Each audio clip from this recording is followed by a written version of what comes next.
Who is responsible for our karma? Some people say, I am not responsible for what I am because everything, including my brain, nature, and physical constitution, partake of the nature of my parents. It's no doubt that our parents and ancestors must be responsible for some of the nature of their descendants, but the majority of other characteristics is the responsibility of the descendants themselves, because beings coming into existence with their own karma that they have produced in their past lives. Moreover, the self that exists after one's childhood is the effect of the karma that one has produced oneself in this world. So the responsibility of one's parents is very limited. The idea of karma teaches us clearly that one will reap the fruits of what he has sown. Suppose that we are unhappy at present. We are apt to lose our temper and express discontent if we attribute our unhappiness to others. But if we consider our present unhappiness to be the effect of our own deeds in the past, we can accept it and take responsibility for it. Besides such acceptance, hope for the future wells up strongly in our hearts. The more good karma I accumulate, the happier I will become, and the better recompense I will receive. All right, I will accumulate much more good karma in the future. We should not limit this idea only to the problems of human life in this world. We can also feel hope concerning the traces of our lives after death. For those who do not know the teachings of the Buddha, nothing is so terrible as death. Everyone fears it. But if we truly realize the meaning of karma result, we can keep our composure in the face of death, because we can have hope for our next life. When we do not think only of ourselves, but realize that the karma produced by our own deeds exerts an influence upon our descendants, we will naturally come to feel responsible for our deeds. We will also realize that we, as parents, must maintain a good attitude in our daily lives in order to have a favorable influence or recompense upon our children. We will feel strongly that we must always speak to our children correctly and bring them up properly and with affection. Even though we know that killing, stealing, committing sexual misconduct, lying, and taking intoxicants are improper ways to behave, that causes bad karmas, that we should not have done them, but we still have done these ourselves, and then told others to do them. These offenses are divided into 4 aspects: causes, conditions, dharmas, and karma. For example, with killing, there are the causes of killing, the conditions of killing, the dharmas of killing, and the karma of killing. In any of these aspects, one either personally commits the offenses or tells someone else to do it. Doing things ourselves means that we personally engage in the improper deeds, while telling others to do things means encouraging and inciting others to do improper things. This way of indirectly committing an offense is more serious than directly committing it, because the offense of fraud is adding to the original offense. Thus, if we do it ourselves, it's already an offense. But if we tell others to do it, the offense is even greater. We create karma by rejoicing at seeing and hearing it done. Rejoicing at seeing and hearing it done means we know someone else is committing an offense, and we help that person to do it. Doing things ourselves means that we personally engage in the improper deeds, while rejoicing at seeing and hearing it done means seeing and hearing it done, then encouraging and inciting others to do improper things. Similarly, this way of indirectly committing an offense is more serious than directly committing it, because the offense of fraud is adding to the original offense.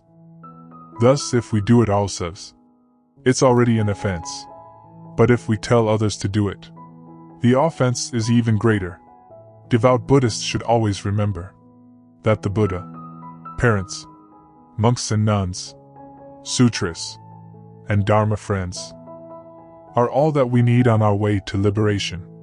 Because we have to learn a lot, have to keep precepts strictly, and have to find an appropriate environment for practicing meditation. But only ourselves can watch our mind.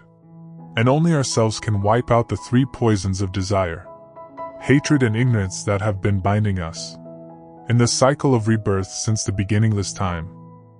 The Buddha pointed out the way, but we have to do the walking on the path of our liberation. According to Buddhism, man is the creator of his own life and his own destiny. The Buddha taught, man makes his own destiny, so he should not blame anyone for his own difficulties and troubles. No one else but he is responsible for his own life and all that happened.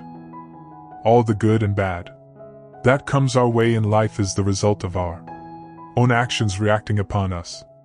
Our joys and sorrows are the effects of which our actions, both in the distant and the immediate past, are the causes. And what we do in the present will determine what we become in the future. Since man is the creator of his own life, to enjoy a happy and peaceful life he must be a good creator. That is, he must create good karma. Good karma comes ultimately from a good mind, from a pure and calm mind. The law of karma binds together the past, present, and future lives of an individual through the course of his transmigration. Devout Buddhists should always remember that you reap what you sow, so that we would not blame others for whatever happened to us. Furthermore, devout Buddhists should never blame ourselves. But we must know that these are results of some deeds we used to do in the past. The answer to this matter is a simple one. We are now reap a ripening result for something bad that we did in the past, even during this life or in the past lives. Knowing this so that we will try cultivate harder to transform our bad karmas, good and evil.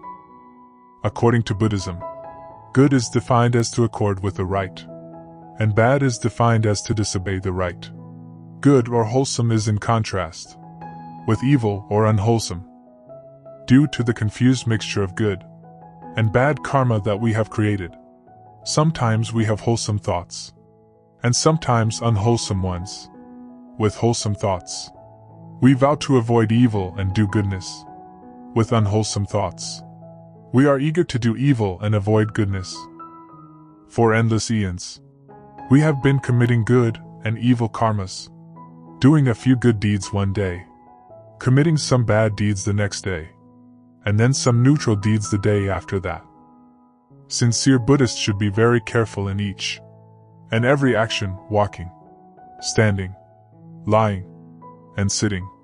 We should have bright and pure thoughts at all times. At the same time, we should try our best to avoid dark and impure thoughts.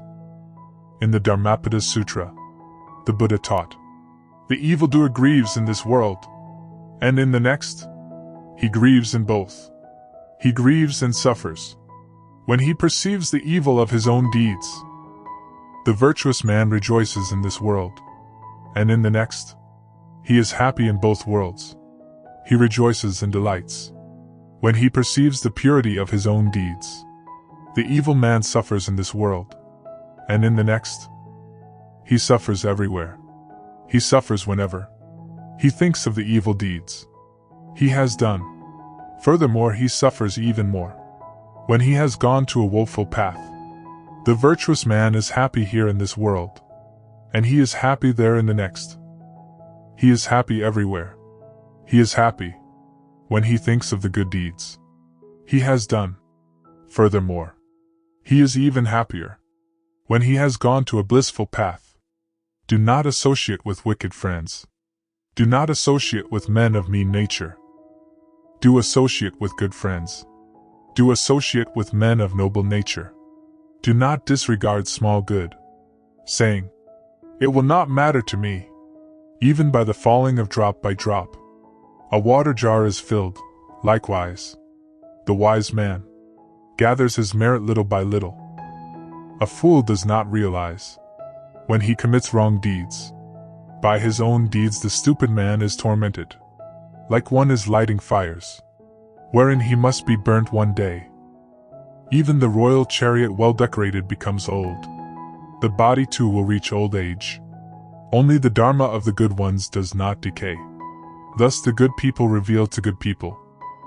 Whosoever uses good deed to cover evil deed being done, such person outshines this world. Like the moon free from the clouds, being absent a long time, a man has returned home safe and sound. Relatives, friends and acquaintances welcome him home. In the same way, good actions will welcome the well-doer, who has gone from this world to the next world, just as relatives welcome a dear one who has come back. Even from afar the good ones shine, like the mountain of snow.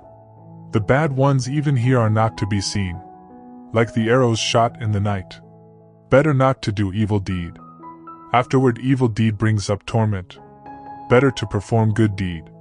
Having done good deed there will be no torment,